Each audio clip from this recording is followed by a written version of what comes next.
na talaga ako. Bahala siya sa buhay niya. Pagod na ako. Sakit na talaga ng paa ko. Siguro ang dami na ng kalyo nito. Pahinga muna ako. Tay, saan ka ba nagpunta? Kanina pa kita hinahanap. Wala na tayong ulam. Kanina ko pa nga hinintay ang mama mo eh.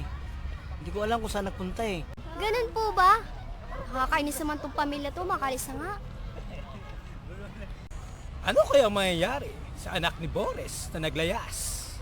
Ito po ang Kalyo Serye at ito po si Gasgas Pulgas.